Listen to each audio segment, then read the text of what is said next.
నమస్కారం అండి. ఈరోజు మనం చెప్పుకోబోయే కథ పేరు యమునా నది 100 మొహరీలు. కథలోకి వెళ్ళే ముందు మీ అందరికీ ఒక చిన్న విన్నపం అండి. మన ఛానల్ని సబ్స్క్రైబ్ చేయండి, లైక్ చేయండి, షేర్ చేయండి. ఇక కథలోకి వెళ్దాం. శీతాకాలం మధ్యాహ్న సమయంలో అక్బర్ చక్రవర్తి యమునా నదీ తీరానికి షికారుకు వెళ్ళాడు. ఆయన వెంట బీర్బల్తో సహా కొందరు సభికులు నడుస్తున్నారు. మందగమనంతో సాగుతున్న నదీ జలాలను చూస్తూ శీతల వాయువులు మంచు కొండల నుంచి మోసుకొచ్చిన చల్లదనాన్ని నదీ జలాల్లో కలిపి వాటికి మరింత చల్లదనం సమకూరుస్తున్నాయి అన్నాడు చక్రవర్తి. ఇంత చల్లటి నీళ్లల్లో అడుగు పెట్టడానికి కూడా ఎవరూ సాహసించలేరు అన్నాడు ఒక అధికారి. తగిన ప్రోత్సాహకం అందజేయాలే గాని పగటిపూటే కాదు, కావాలంటే రాత్రంతా రొమ్ముల లోతు నీళ్లల్లో గడిపే మహానుభావులు ఉంటారు అన్నాడు బీర్బల్. అసాధ్యం, ఎవడైనా అలాంటి దుస్సాహసానికి పూనుకుంటే రక్తం గడ్డకట్టుకుపోయి చస్తాడు అన్నాడు చక్రవర్తి.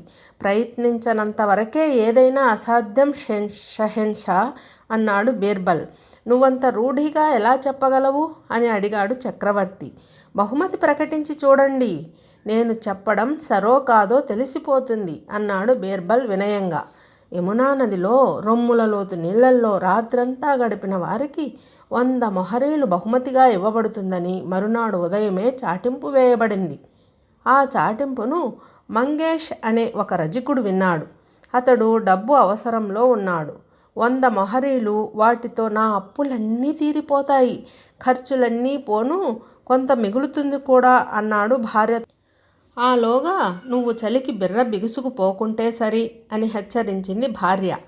ఆ భయమేం లేదు, నా చిన్నప్పుడు శీతాకాలం రాత్రుల్లో యమునలో ఈదేవాణ్ణి అంటూ భార్య చేతిని ఆప్యాయంగా పట్టుకుని 100 మొహరీలంటే మాటలా, ఆలోచించి చూడు అన్నాడు మంగేష్ నవ్వుతూ. మరునాడు మంగేష్ రాజభవనానికి వెళ్ళి వచ్చిన పని చెప్పి చక్రవర్తి దర్శనం కావాలన్నాడు. అధికారి అతన్ని చక్రవర్తి వద్దకు తీసుకువెళ్ళాడు. అతడు నేలను తాకి నమస్కరించి, షహన్షా, తమ చాటింపు విన్నాను. రొమ్ముల లోతు యమునా నది నీళ్లల్లో రాత్రంతా గడపడానికి నేను సిద్ధం అన్నాడు. మంచిది అంటూ చక్రవర్తి అధికారి కేసి తిరిగి అందుకు కావలసిన ఏర్పాట్లు చెయ్యమన్నాడు. నదీ తీరంలో కాపలా కాయడానికి 2 భటులు వచ్చారు. తెల్లవార్లు అతడు రొమ్ముల లోతు నీళ్లల్లో ఉన్నాడా అని కనిపెట్టి చూడడం వాళ్ళ బాధ్యత. ఆ మాట వినగానే భటులు రాత్రంతా యమునా తీరంలోనా అని గొనుక్కున్నారు. అయినా రాజాజ్ఞ పాటించక తప్పదు కదా. సాయంకాలం భటులు మంగేష్ను నదీ తీరానికి నడిపించారు. వాళ్ళు ఉన్ని బట్టలు ధరించి నదీ తీరంలోని గుడారంలో కూర్చున్నారు. మంగేష్ మొలకు కట్టుకున్న బట్టను తప్ప తక్కిన దుస్తులన్నిటినీ తీసేశాడు. పెనుగాలిలో ఆకులా వణికిపోసాగాడు. ప్రాణాలను పణంగా పెడుతున్నానా అని ఒక్క క్షణం భయపడ్డాడు. అయినా ఇంత దూరం వచ్చాక ఇప్పుడు ఆలోచించి లాభం లేదు, 100 మొహరీలు అనుకున్నాడు మనసులో. ఒక్క రాత్రి చలిబాధను తట్టుకొని నిలబడితే 100 మొహరీలు నా చేతిలో అన్న ఆలోచనతో ధైర్యాన్ని కూడదీసుకుంటూ నీళ్లల్లోకి దిగి నిలబడడానికి అనువైన రొమ్ముల లోతు నీళ్లల్లో నిలబడ్డాడు. చీకటి కమ్ముకోవడంతో నక్షత్రాలు ఒక్కొక్కటిగా మెరవసాగాయి. నెలవంక కనిపించి కనుమరుగైంది. ఎముకలు కురికే చలి. రాత్రి అయ్యే కొద్దీ చలి ఉధృతం పెరగసాగింది. ఎప్పుడెప్పుడు తెల్లవారుతుందా అని క్షణమొక యుగంగా గడపసాగాడు. ఉన్నట్టుండి అతడి చూపులు దూరంగా కోట బురుజు నుంచి మినుకుమనే దీపం వెలుగు మీద పడింది. ఆహా, దూరంలోని ఆ దీపం కూడా కొంత వెచ్చగానే ఉన్నది అనుకున్నాడతను మనసులో. దీపము, వెచ్చదనము గురించిన ఆలోచనలు అతడి భయాలను పోగొట్టి ధైర్యాన్నివ్వసాగాయి. వాటి మీదే మనసును కేంద్రీకరించడంతో చలిని గురించి మరిచిపోయాడు.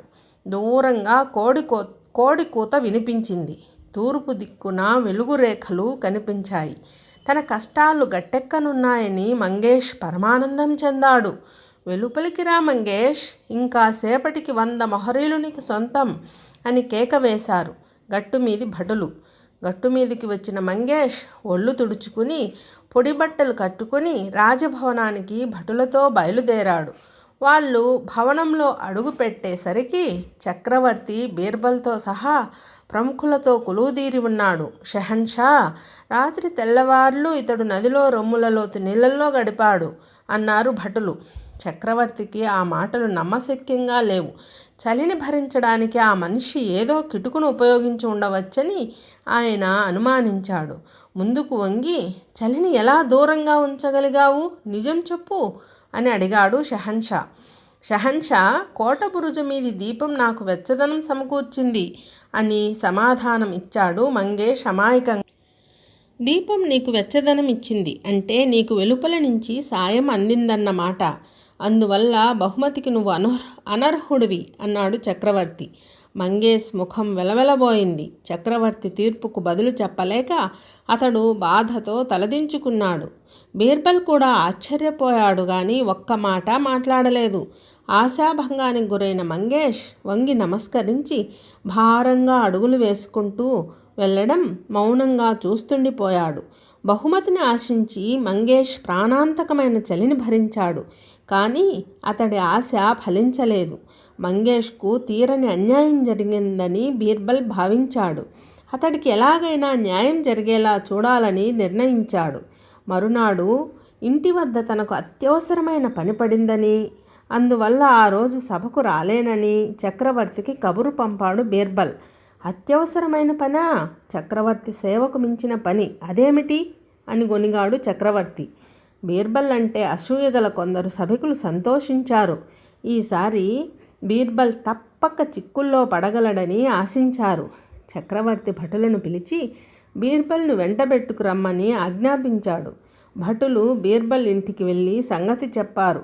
నేను కిచిడీ తయారు చేస్తున్నానని, ఆ పని పూర్తి కాగానే పరిగెత్తుకు రాగలనని చక్రవర్తికి చెప్పండి అన్నాడు బీర్బల్.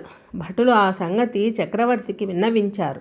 మూర్ఖుడా అని మండిపడ్డ చక్రవర్తి వెంటనే శాంతించి, ఆ తుంటరి వెధవాయి దేనికైనా సమర్థుడు, ఏం చేస్తున్నాడో ఏమో, స్వయంగా వెళ్ళి చూద్దాం అని అనుకున్నాడు. వెంటనే ఆయన గుర్రం మీద బీర్బల్ ఇంటికి బయలుదేరాడు. బీర్బల్ ఇంటి వాకిట్లో కనిపించాడు.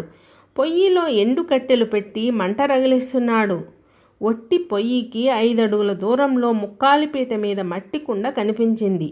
చక్రవర్తిని చూడగానే బీర్బల్ చేతిలోని కట్టెను కింద పడేసి లేచి ఆయన దగ్గరికి పరిగెత్తుకు వెళ్ళి నేలను తాకి నమస్కరించాడు.